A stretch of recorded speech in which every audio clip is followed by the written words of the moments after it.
జిల్లాలకు సంబంధించి మనం చూస్తే కాసు మహేష్ రెడ్డి ప్రస్తుతం సిట్టింగ్ శాసనసభ్యుడిగా ఉన్నారు. ఎర్రపతినేని శ్రీనివాస్ మాజీ ఎమ్మెల్యే. ఎర్రపతినేని శ్రీనివాస్ కూడా చాలా సీనియర్ పొలిటీషియన్. 6 సార్లు పోటీ చేశారు. ఈసారి పోటీ చేయబోతున్నారు 7వసారి. అంటే అంత సీనియర్ పొలిటీషియన్ ఎర్రపతినేని శ్రీనివాస్. అయితే ఈసారి ఎర్రపతినేని శ్రీనివాస్ తెలుగుదేశం పార్టీ నుంచి రంగంలో దిగడం దాదాపు ఖాయం. గతంలో ఆయన ఎమ్మెల్యే కూడా పనిచేశారు. ఇక కాసు మహేష్ రెడ్డి కూడా వైఎస్ఆర్ కాంగ్రెస్ పార్టీ అభ్యర్థిగా రంగంలో దిగబోతున్నారు. అయితే గత ఎన్నికల్లో జంగా కృష్ణమూర్తి, కాసు మహేష్ రెడ్డి వైఎస్ఆర్ కాంగ్రెస్ పార్టీ అభ్యర్థిత్వం కోసం పోటీ పడితే కాసు మహేష్ రెడ్డికి అక్కడ వైఎస్ఆర్ కాంగ్రెస్ పార్టీ అవకాశం ఇచ్చింది. అప్పుడు జరిగిన సర్దుబాటులో భాగంగానే జంగా కృష్ణమూర్తికి ఆ తర్వాత ఎమ్మెల్సీ ఇచ్చారు. జంగా కృష్ణమూర్తి బీసీ సామాజిక వర్గానికి చెందిన నేత, నియోజకవర్గంలో కొంత పట్టున్న నేత. అయితే ఆ తర్వాత జంగా కృష్ణమూర్తికి కొన్ని మైండ్స్ కేటాయించడంతో పాటు అంటే ఇంటర్నల్గా జరిగిన సర్దుబాటులో భాగంగా ఇద్దరు తనయులకు 2 స్థానిక పదవులు, ఒకరికి జడ్పీటీసీ, ఇంకొకరికి సర్పంచ్ లాంటి పదవిని వైఎస్ఆర్ కాంగ్రెస్ పార్టీ ఇచ్చింది.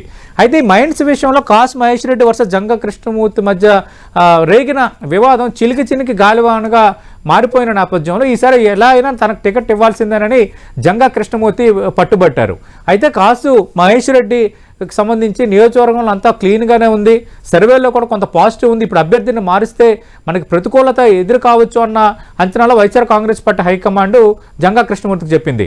దాంతోపాటు ఆయన నొచ్చుకోవటము, అలాగే వైఎస్ఆర్ కాంగ్రెస్ పార్టీతో డిఫర్ అయిన నేపథ్యంలో ఆయన పార్టీకి కొంత దూరమైన వాతావరణం అయితే మనం చూస్తున్నాం. మరి ఈ నేపథ్యంలో జంగా కృష్ణమూర్తి ఈసారి కొంత ప్రతికూలంగా పనిచేసే వాతావరణం కనిపిస్తుంది. కాబట్టి అది కాసు మహేష్ రెడ్డికి ఏమైనా నెగిటివ్గా మారుతుందా అన్న ఒక భయం అయితే వైఎస్ఆర్ కాంగ్రెస్ పార్టీకి పట్టుకుంది. అందులోనూ తెలుగుదేశం పార్టీ నుంచి చాలా బలమైన లీడర్ ఎర్రపతినేని శ్రీనివాస్ రంగంలో ఉన్నారు. కాబట్టి ఆయన ఎదుర్కోవాలంటే అన్ని వర్గాల సహకారం ఇంపార్టెంట్.